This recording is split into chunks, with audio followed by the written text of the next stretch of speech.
Nah, di episode sebelumnya kita udah belajar kan apa itu artinya HAM. Bahkan kita udah belajar sampai 30 hak dasar kita. Wah, tapi Nay, masih ada satu pertanyaan yang menyangkut dalam benak pikiranku. Apa tuh, yang mana Yang tuh? selalu penasaran ini.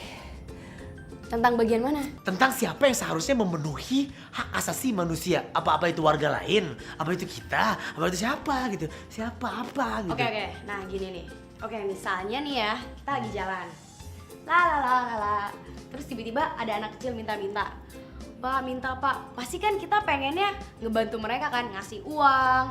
Terus udah gitu kayak ngasih mereka makanan, at least supaya mereka bisa hidup dengan layak. Ya Iyalah pastilah. Pasti aku kalau ngeliat pasti pengen ngasih uang, traktir nonton, ya jalan-jalan. Bahkan aku sampai aku jadi anak angkat juga aku mau. Nah, tapi masalahnya adalah dengan segitu banyaknya anak jalanan, kapasitas lo bisa membantu sampai segimana sih, dari segi waktu, dari segi uang, ya nggak? Tapi kalau yang bantu kayak banyak banget gitu orang-orangnya, kayak rame-rame gitu, bisa kan?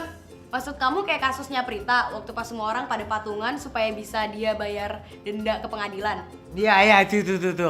Kalau rame-rame gitu kan bebannya jadi nggak kerasa. Kayak kasus apa tuh yang kemarin tuh yang TKW itu, ya kan tuh kan karena rame-rame gitu. Tapi kan masalahnya itu cuma satu kasus. Bayangin gak sih kalau misalnya kita harus beresin ratusan, ribuan kasus lainnya.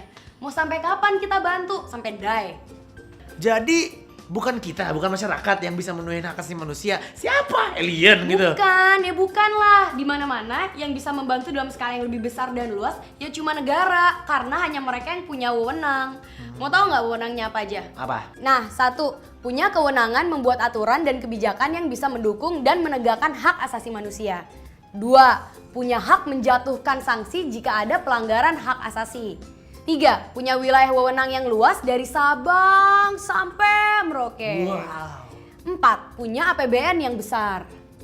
Jadi otomatis pihak yang mendukung, menegakkan, dan menjamin HAM itu adalah negara. Warga negara memang punya hak untuk bisa membantu warga negara lainnya untuk membuat gerakan sosial. Tapi sifat gerakan ini cuma buat ngingetin negara untuk melaksanakan kewajibannya. Makanya supaya hak asasi manusia itu terjamin, ada lembaga eksekutif, yudikatif, parlementatif, apapun yang katikatif yang mengatur itu semua.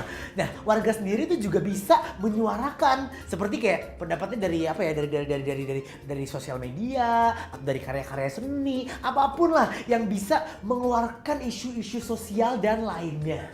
Nah, betul banget tuh. Makanya udah ngerti kan kenapa cuma negara yang bisa memenuhi hak asasi manusia? Ngerti?